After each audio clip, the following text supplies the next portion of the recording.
ka lang. Ginagawa mo ang mga bagay ayon sa sarili mong bilis, hindi ka maingay, hindi ka nagyayabang. Pero napapansin mong may ilang tao sa paligid mo na tila laging may puna, laging may tanong, at minsan parang gusto kang hilahin pababa. Minsan iniisip mo, ano bang ginagawa ko para maliitin nila ako? O baka ako ang may problema? Pero kung titingnan mo ng mas malalim, ang totoo, wala kang ginagawang masama. Ang mali lang, masyado mong nililiit ang epekto ng iyong pag-angat sa mata ng mga naiwan. Sabi ni Marcus Aurelius, "When you rise in the morning, think of what the precious privilege it is to be alive, to breathe, to think, to enjoy, to love." Pero sa mundo ngayon, sa bawat pagbangon mo, habang ini-enjoy mo ang progreso mo, may mga taong hindi kayang sikmurain ang liwanag na taglay mo dahil hindi nila makita ang kanila. Inggit, isang tahimik pero mabagsik na damdamin. Walang sinasabi pero ramdam mo. Nakabalot sa papuri minsan pero may halong pagkairita. Nakatago sa mga tanong na parang inosente pero may laman. Hindi dahil gusto nilang agawin ang meron ka, kundi dahil nakikita nila sa iyo ang kakayahang hindi nila kayang buuin sa sarili nila. At dito papasok ang karunungan ng mga Stoic. Hindi mo kontrolado ang damdamin ng iba. Ang pwede mo lang kontrolin ay kung paano ka tutugon sa kanilang tingin, komento o pananahimik. Kaya sa video na ito, pag-uusapan natin ang 7 dahilan kung bakit naiinggit sa iyo ang ibang tao. Hindi para pagyabang ang meron ka, kundi para maunawaan ang mas malalim na ugat ng inggit at mas mapanatili mo ang kapayapaan ng isip mo sa kabila ng mga matang may panghusga. Dahil sa dulo, hindi mo kailangang magpaliwanag. Hindi mo kailangang ipagtanggol ang sarili mo. Ang tunay na lakas ay yung kaya mong magpatuloy kahit may mga umaasang mabigo ka. Bago ang lahat, muli kaibigan, inaanyayahan kita na mag-subscribe sa ating channel dahil dito magbabago ang pananaw mo sa buhay. Maraming salamat. Magsimula na tayo. Dahilan number 1, dahil tahimik kang umaangat. Hindi ka maingay. Hindi mo ipinapakita ang bawat tagumpay sa social media. Hindi mo kailangang ipagsigawan kung ilang hakbang na ang naabot mo. Pero napapansin nila, kahit hindi ka nagsasalita, ang mga taong naiinggit sa iyo ay hindi nagagalit dahil sa yabang mo. Nagagalit sila kahit wala kang sinasabi. Nagagalit sila sa presensya mong hindi kailangang humingi ng atensyon pero damang-dama ang bigat. Bakit? Dahil ang katahimikan mo ay isang uri ng kumpiyansa na hindi nila maabot. At ang kumpiyansang yan ay parang salamin, ipinapakita sa kanila ang mga kulang sa sarili nila. Sabi ni Epictetus, "If you want to improve, be content to be thought foolish and stupid." At yan ang ginagawa mo, pinipili mong manahimik, magtrabaho at hayaang ang resulta ang magsalita. Pero para sa ibang tao, nakakatakot ang ganong uri ng pagkatao. Kasi hindi mo hinahanap ang validation nila. Hindi mo kailangan ang approval nila. At ang mga taong hindi sanay na hindi sila sentro ng mundo, ay madalas naiinggit sa mga taong kaya nang mabuhay nang hindi sila ang sinasamba. Ang tahimik mong pag-angat ay isang anyo ng paninindigan. Hindi mo man sabihin ng direkta, ang kilos mo ay may sinasabi na kaya mong buuin ang sarili mo kahit walang palakpak, na kaya mong umusad kahit walang nanonood. At ang ganitong uri ng pag-angat, yung hindi sinusuklian ng papuri, ay mas nakakasilaw para sa mga taong hindi pa buo ang loob. Kaya tandaan mo, ang katahimikan ay hindi kahinaan. Minsan, ito ang pinakamatatag na anyo ng lakas. At ang lakas mong yan ay madalas hindi kayang sikmurain ng mga sanay sa ingay. Dahilan number 2, dahil hindi ka umaasa sa opinyon ng iba. Sa isang mundong uhaw sa papuri, ang taong hindi naghahanap nito ay parang isang banta. Lahat gustong mapansin. Lahat gustong makuha ang like, ang congrats, ang wow. Pero ikaw, tahimik lang. Ginagawa mo ang tama hindi dahil gusto mong mapansin, kundi dahil ito ang tama. At yan ang hindi matanggap ng iba. Ang karamihan ay namumuhay sa mata ng publiko. Lahat ng galaw, idinidikta ng opinyon ng ibang tao. Porma nila, desisyon nila, maging pangarap nila. Lahat may basbas ng validation. Pero ikaw, pinipili mong manahimik mamuhay ayon sa sariling prinsipyo, at magdesisyon batay sa tunay mong halaga, hindi sa kagustuhan ng iba. Hindi mo kailangan ng tapik sa balikat para tumuloy. Hindi mo kailangang sabihan ng galing mo bago kumilos. Dahil alam mong ang tunay na lakas ay hindi nakukuha sa palakpak, kundi sa paninindigan. Sabi ni Seneca, "What progress you ask have I made? I have begun to be a friend to myself." At dahil kaibigan mo na ang sarili mo, hindi mo na kailangan ng pahintulot ng mundo para maging masaya, para magbago, para sumubok. Kaya kang irespeto ng sarili mo kahit hindi ka iniintindi ng iba. At dito na pumapasok ang inggit. Ang mga taong sanay na umaasa sa opinyon ng iba ay naiinggit sa mga taong malaya. Kasi ang kalayaang yan ay paalala na sila mismo ay nakakadena pa rin. Nakakadena sa takot na hindi mapansin. Nakakadena sa pangangailangan ng palaging pag-apruba. Nakakadena sa ideya na ang halaga ko ay depende sa tingin ng iba. Pero ikaw, wala ka sa kulungang yan. At para sa kanila, ang kalayaan mo ay nakakairita dahil ipinapakita mo sa kanila kung gaano sila nakakulong. Kaya minsan, ang katahimikan mo ay tinatawag nilang pagmamalaki. Ang pagtutok mo sa sarili ay tinatawag nilang pagka-istrikto. Ang disiplina mo ay tinatawag nilang pagiging mayabang. Pero huwag mong hayaang guluhin ka ng maling interpretasyon. Dahil ang taong may kapayapaan sa sarili ay laging mukhang arugante sa mga taong hindi pa buo. At sa dulo, ang mahalaga ay hindi kung anong tingin nila sa'yo, kundi kung anong tingin mo sa sarili mo kapag tahimik na ang lahat. Dahilan number 3. Dahil marunong kang magbago habang sila paulit-ulit pa rin. Isa ito sa pinakamahirap tanggapin para sa ibang tao, ang makita kang nag-i-evolve habang sila'y nananatiling pareho. Na habang sila'y kumakapit sa dating bersyon ng sarili nila, ikaw naman ay tahimik na lumalampas sa mga limitasyong dati mong kinakahon. Ikaw ay gumagalaw.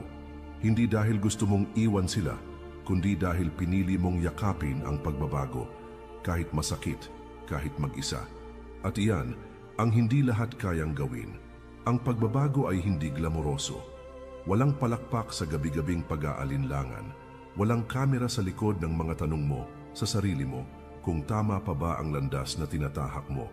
Walang aplos sa pagbitaw mo sa mga bisyo, sa maling relasyon, sa dating ugali mong akala mo noon ay ikaw na talaga. Pero ikaw ginawa mo pa rin. Pinili mong harapin ang sarili mong anino. Pinili mong yakapin ang pananahimik para linangin ang iyong loob. Pinili mong hindi manatili sa comfort zone kahit ramdam mong baka mawalan ka ng karamay sa proseso. At doon nagsimulang sumama ang loob ng iba. Hindi dahil sinaktan mo sila, kundi dahil ipinakita mo sa kanila kung gaano sila natakot magbago. Sabi ni Marcus Aurelius, "If someone can prove me wrong and show me my mistake in any thought or action, I shall gladly change. I seek the truth, which never harmed anyone. The harm is to persist in one's own self-deception and ignorance." Ang taong may lakas ng loob na baguhin ang sarili ay banta sa mga taong namumuhay pa rin sa ilusyon ng comfort. Kaya nga't kahit wala kang sinasabi, naiinggit sila sa iyo.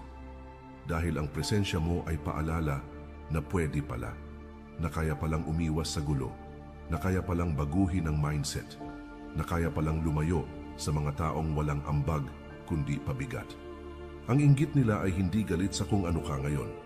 Ang totoo, inggit sila sa tapang mong iwan ang dating ikaw. Dahil sila, ayaw pa ring humiwalay sa bisyong matagal nang sumisira sa kanila. Ayaw pa ring bitawan ang barkadang nagpapaikot lang sa kanila sa parehong pagkakabalaho. Ayaw pa ring tanggapin na ang kinaiinisan nila sa ibang tao ay madalas refleksyon ng sariling pagkakulong. Kaya kapag may mga taong tila lumalayo, tumatahimik, o naglalabas ng sama ng loob sa iyo, tanungin mo, ako ba ang problema o ako lang ang paalala ng pagbabago na hindi pa nila kayang yakapin? Sa mundong ito, hindi lahat matutuwa sa pag-angat mo.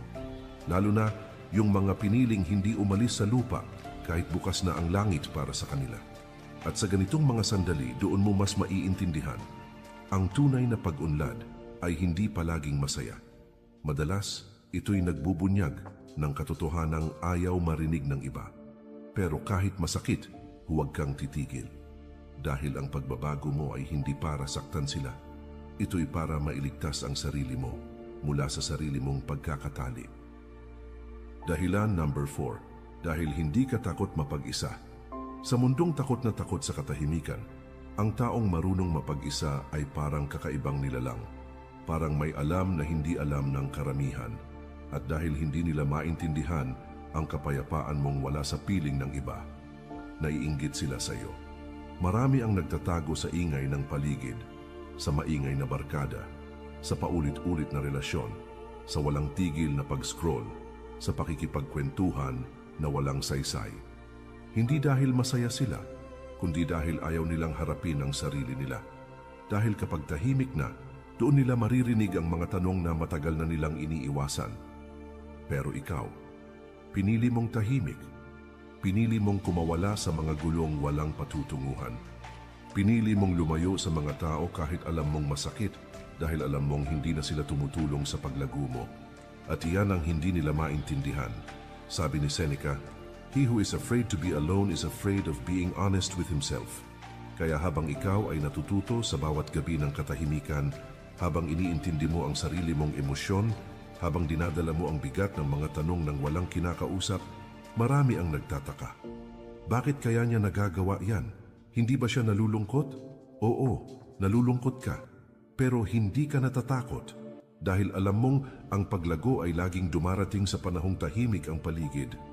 Kapag wala ng ingay ng palakpak, kapag wala ng distraction, kapag ikaw na lang at ang sarili mong katotohanan, ang mga naiinggit sa iyo ay hindi naiinggit dahil marami kang kaibigan.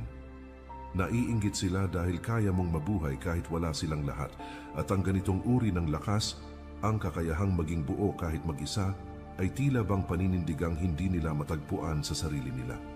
Kaya kapag nakita nilang kontento ka sa sarili mong mundo, na hindi ka naghahabol sa atensyon, na hindi ka dependent sa presence ng iba, napipilitan silang harapin ang tanong na pilit nilang tinatakbuhan. Bakit siya kaya niyang tumahimik, samantalang ako hindi mapakali? At doon sila naiinggit. Hindi sa pera mo, hindi sa itsura mo, hindi sa tagumpay mo, kundi sa kapayapaan mong hindi nila mahanap kahit napapalibutan sila ng tao. Dahil sa mundong sinasamba ang koneksyon, ang pinakarebelde ay ang taong kayang magtayo ng sarili niyang katahimikan. Kaya huwag mong ikahiya ang pagiging mapag-isa. Huwag mong isipin na kulang ka dahil wala kang kasama.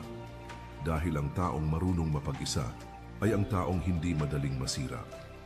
Dahilan number 5. Dahil hindi ka na naghihiganti, pinapatawad mo na lang at tinutuloy ang buhay. Isa ito sa mga bagay na hindi madaling gawin. Ang hindi gumanti kahit kaya mo.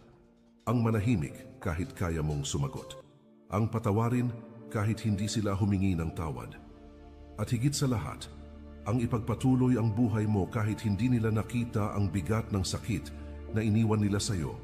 At kapag ginawa mo ito, kapag pinili mong patahimikin ang galit at sa halip ay ayusin ang sarili mo, makakaasa kang may maiinis, may maiinggit, may manggagalaiti sa katahimikan mong hindi nila masira. Bakit? Dahil gusto nila ng gulo. Gusto nilang masira ka. Gusto nilang bumagsak ka gaya ng inaasahan nila. Pero sa halip na gumanti, tumahimik ka. Sa halip na ipahiya sila, pinatawad mo. At sa halip na sayangin ang oras mo sa pagbibilang ng sama ng loob, ginamit mo ang panahon sa paghilom, sa pag-angat, at sa panibagong simula. At yan ang hindi nila matanggap, sabi ni Marcus Aurelius. The best revenge is not to be like your enemy. At yan ang ginawa mo. Hindi mo sila ginaya. Hindi ka bumaba sa level na gusto nilang hilahin ka. At sa bawat araw na pinipili mong bumangon ng may dignidad, ay isang araw na naaalala nilang hindi ka nila nagawang sirain. Marami ang naiinggit sa ganitong uri ng lakas. Yung klaseng hindi maingay, pero matatag. Yung uri ng katahimikang hindi dahil mahina ka, kundi dahil napagtagumpayan mo na ang sarili mong galit. Dahil alam mo na sa bandang huli, ang pagkapanalo ay hindi nasusukat sa kung sinong pinakamalakas sumigaw, kundi sa kung sinong pinakamarunong magpatawad at hindi na kailangang ipagyabang ito. Ang mga naiinggit sa iyo ay naiinggit hindi dahil masaya ka na. Naiinggit sila dahil akala nila hindi ka na dapat maging masaya.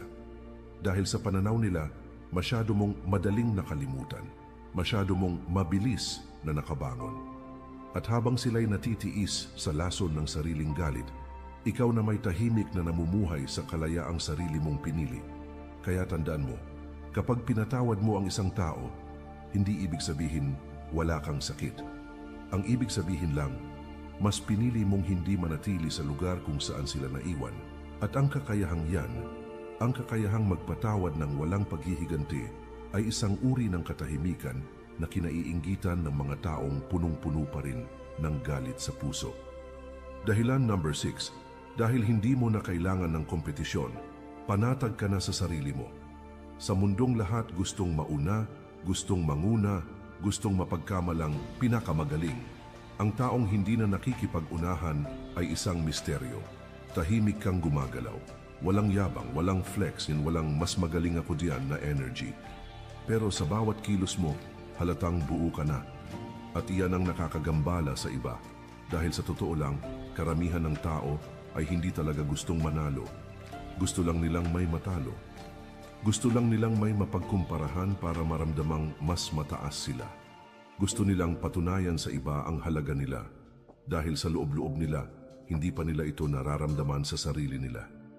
Kaya kapag may isang tulad mo na dumarating, na hindi nakikipagkumpetensya, pero umaangat, na hindi naninira, pero nangingibabaw, na hindi nagpapakitang gilas, pero kapansin-pansin, nagkakandagulo ang sistema nila. Sabi ni Epictetus, "If you want to improve, be content to be thought foolish and stupid." At kaya mong tanggapin yan na minsan tatawanan ka, na minsan hindi ka mapapansin, na minsan aakalain nilang wala kang ambisyon. Pero ang hindi nila alam, kaya mong hindi magmadali dahil panatag ka na sa direksyon mo.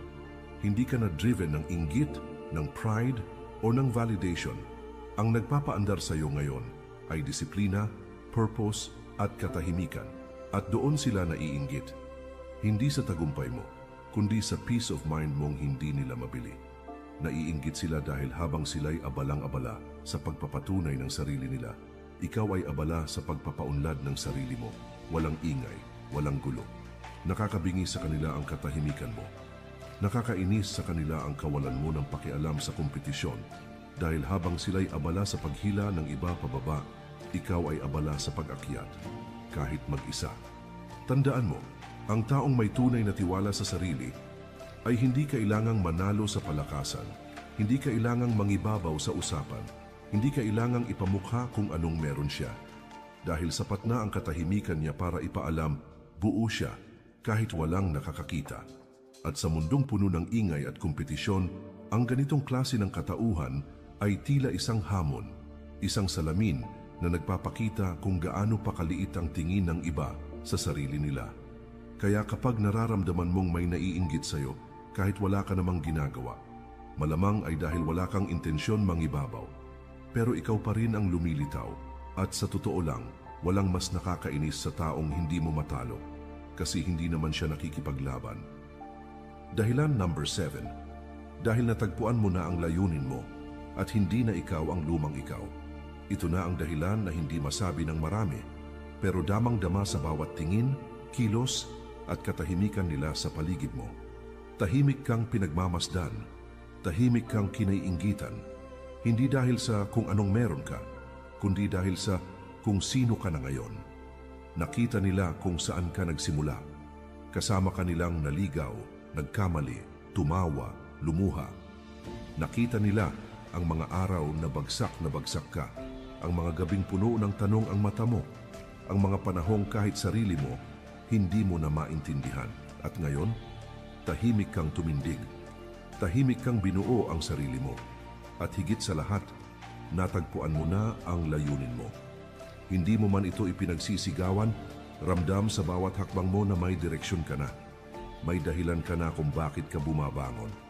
Hindi ka na basta-basta sumasabay sa agos. Alam mo na kung para saan ka nabubuhay.